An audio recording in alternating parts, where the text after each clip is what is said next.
नमस्कार, मैं हूं एडवोकेट डॉक्टर अजय कुमार पांडे और इस वक्त आप देख रहे हैं 4C सुप्रीम लॉ पार्टनर का कानूनी चैनल। तो जजों पर शिकायतों की बाढ़ आ गई है, लेकिन मूल सवाल यह है कि उस पर कार्रवाई कितनी हो रही है। न्याय के मंदिर में पड़ गया है दरार, जनता को इंतजार है फैसले का। तो जी हां, आज के इस वीडियो में जो खबर मैं आपके सामने रख रहा हूं वो हल्की खबर नहीं है। यह कोई राजनीतिक बयानबाजी भी नहीं है। यह कोई सोशल मीडिया पर वायरल होने वाली अफवाह भी नहीं है।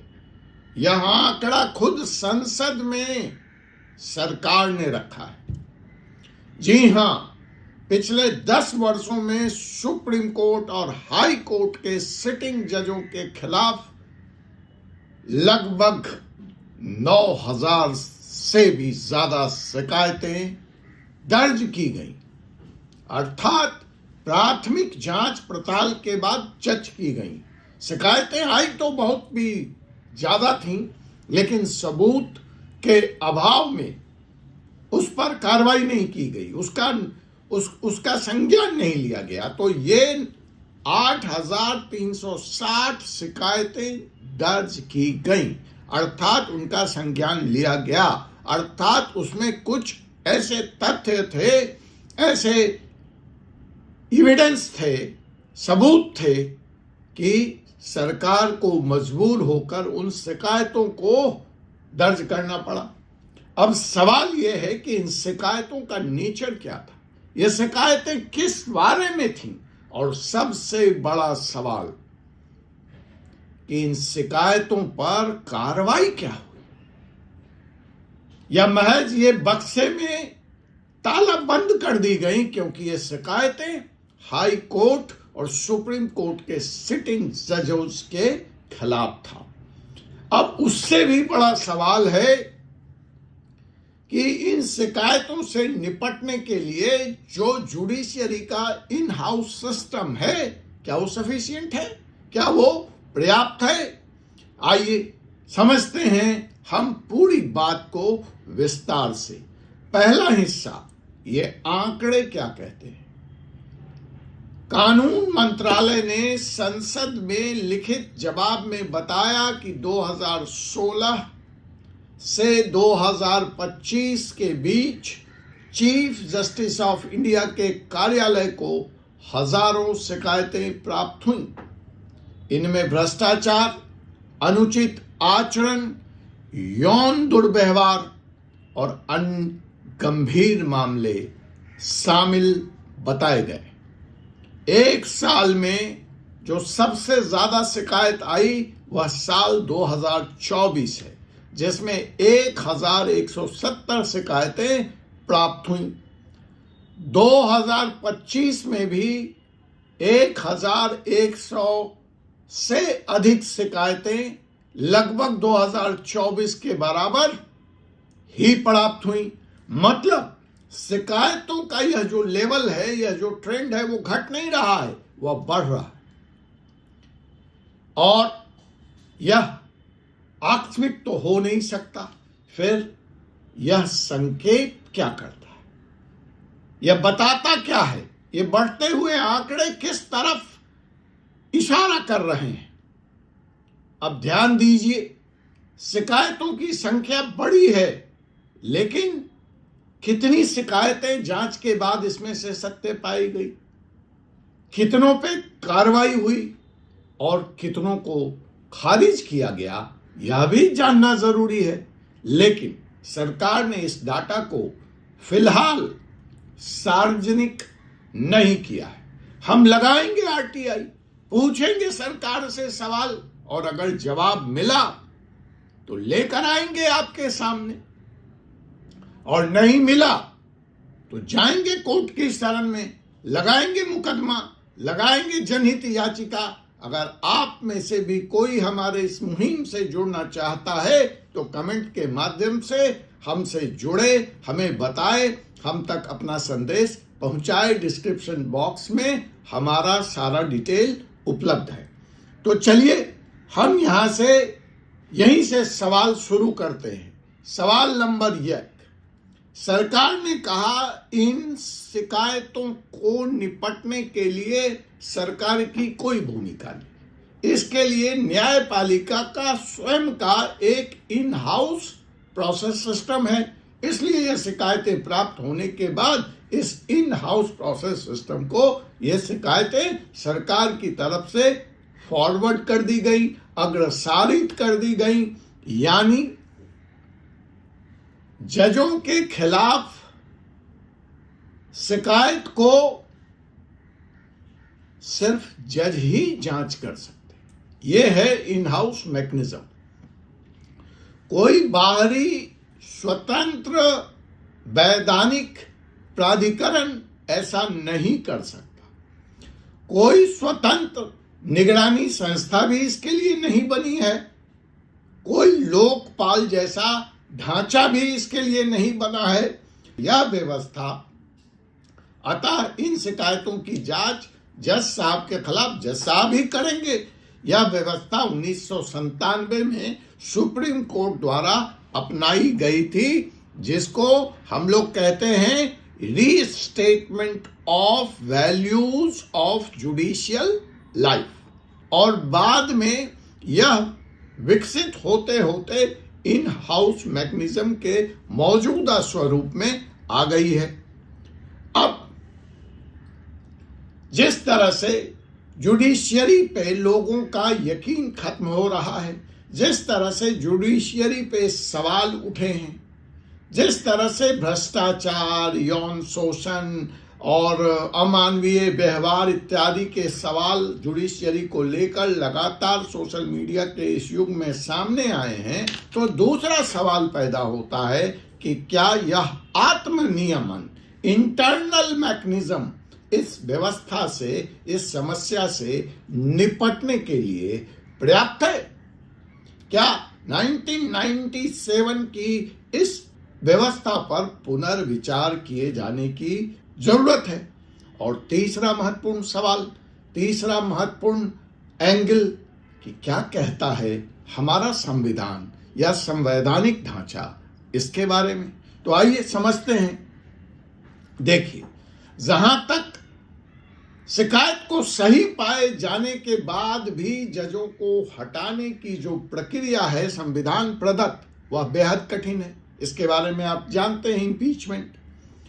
इम्पीचमेंट या संसद के माध्यम से 2/3 बहुमत से ही लाई जा सकती है। अब कब ऐसा हुआ, सफल हुए नहीं हुए, एक दूसरी बहस है, उस पर कभी हम और चर्चा करेंगे। तो अब तक का लेकिन जो रिकॉर्ड है वह यह है कि भारत में किसी भी सुप्रीम कोर्ट जज को इम्पीचमेंट के माध्यम से नहीं हटाया गया है, आजादी या संविधान के लागू होने के बजाबता 1957 के से लेके आज तक। कुछ ने इस्तीफा दे दिया जब उनके ऊपर आरोप लगे, वो दिगर बात है, और कुछ मामलों में प्रक्रिया ही अधूरी रह गई। लेकिन जब शिकायतों का नंबर 8000 से अधिक पहुंच जाए तो यह कहना और यह सवाल पूछना तो बनता है कि क्या जनता के बीच भारी असंतोष है न्यायपालिका को लेकर? क्या जनता का जो संदेह है, जो विश्वास है न्यायपालिका पर, संदेह बढ़ा है और विश्वास कम हुआ है? और लोकतंत्र में परसेप्शन सत्य से ज्यादा महत्वपूर्ण है। हम न्याय व्यवस्था में कहते हैं कि न्याय हुआ, इससे भी ज्यादा महत्वपूर्ण है कि न्याय हो रहा है, यह दिखना भी चाहिए।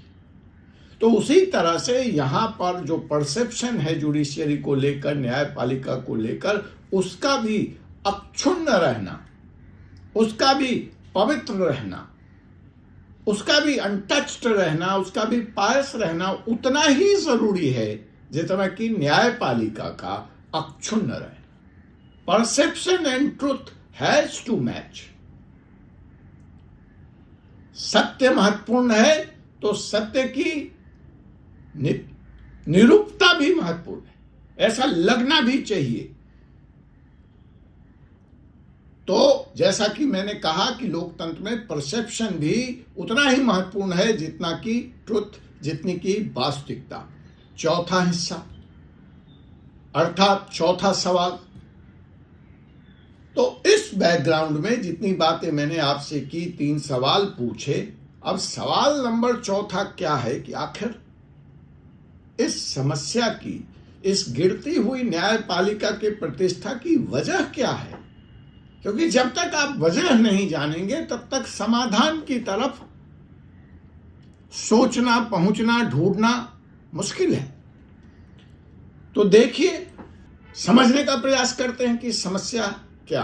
तो पहली बात, यह कोई जरूरी तो नहीं कि सिटिंग जजेस के खिलाफ आ रही हर शिकायत सही हो।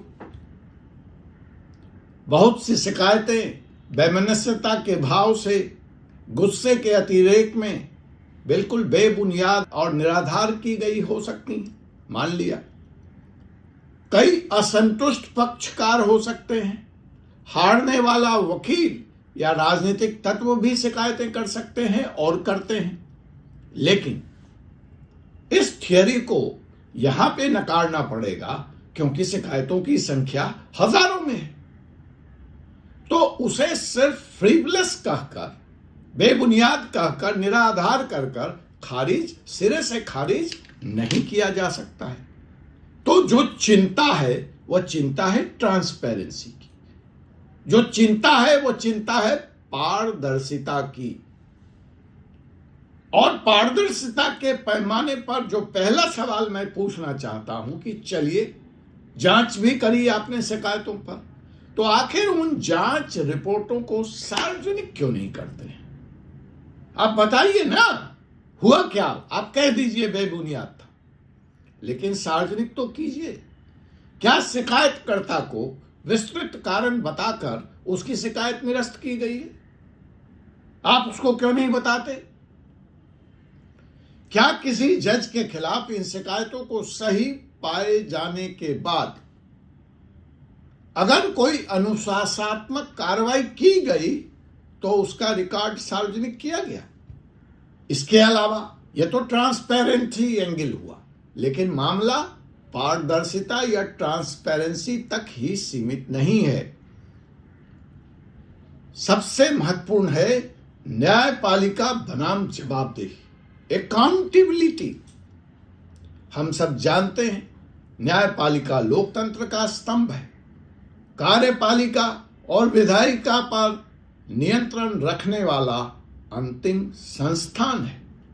लेकिन अगर न्यायपालिका पर ही सवाल उठने लगे तो जवाबदेही की संरचना को, अकाउंटेबिलिटी मैकेनिज्म को और मजबूत करना आज समय की मांग है।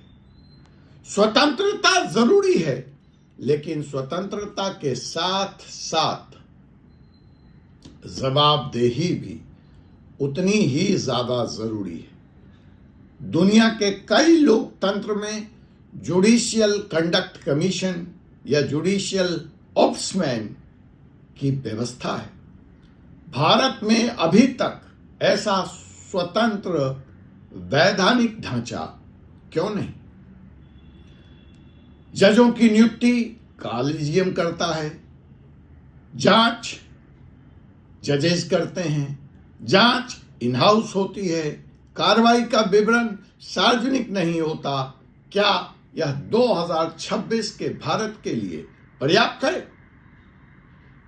बढ़ती शिकायतों का कारण क्या हो सकता है? हमको इस पर भी विचार करना होगा। पहला, लोगों के बीच जुडिशियल एक्टिविज्म बढ़ा है, न्यायिक सक्रियता में वृद्धि आई है, जनता अपने अधिकारों को लेकर सजग और जागरूक हुई है। दूसरा, सोशल मीडिया की भूमिका। लोग अब सोशल मीडिया के कारण न्यायालय के बंद दरवाजों के पीछे क्या हो रहा है वो निकल कर बाहर आ रहा है, वो उसको देख रहे हैं।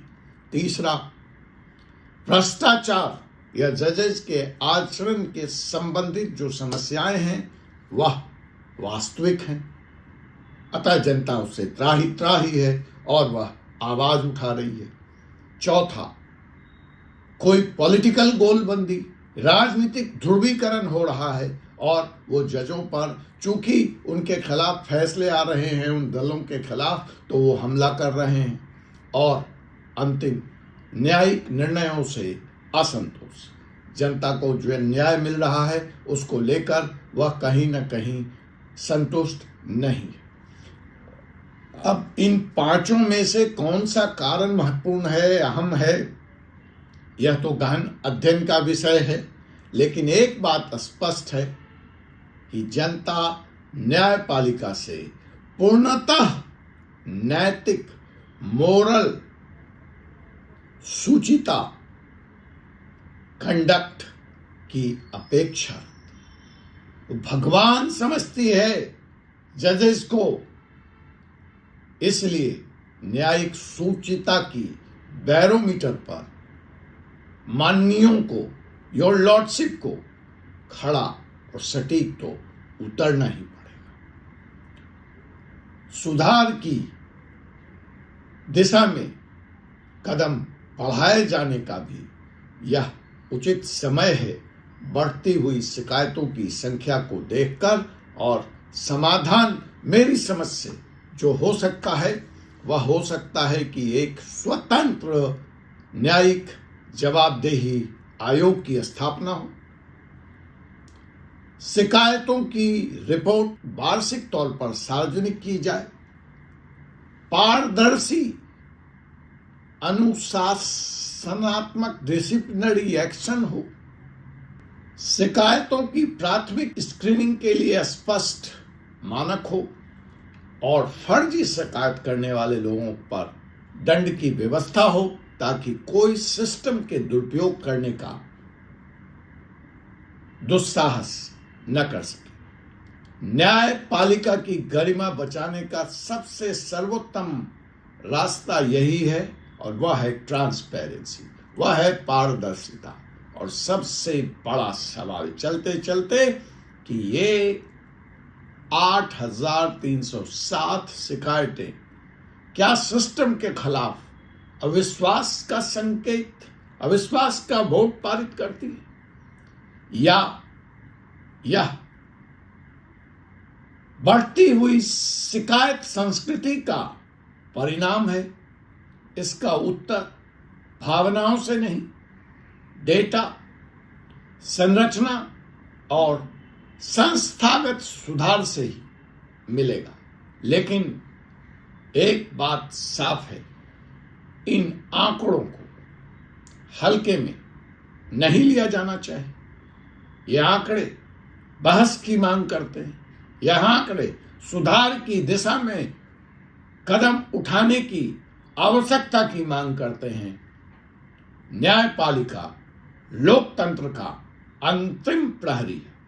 जब लोग 3 तंत्रों से परेशान हो जाते हैं तो वह न्यायपालिका की तरफ रुख करते हैं, और अगर प्रहरी पर ही सवाल उठ जाए, रक्षा करने वाले पे ही सवाल उठ जाए, तो उन आवाजों को दबाए जाने की जरूरत नहीं है। उन आवाजों को, उन शिकायतों के जांच की जरूरत है। इन आवाजों को आवाज देकर, उत्तर देकर शांत किए जाने की जरूरत है। न्याय केवल होना ही नहीं चाहिए, न्याय हो रहा है ऐसा दिखना भी चाहिए।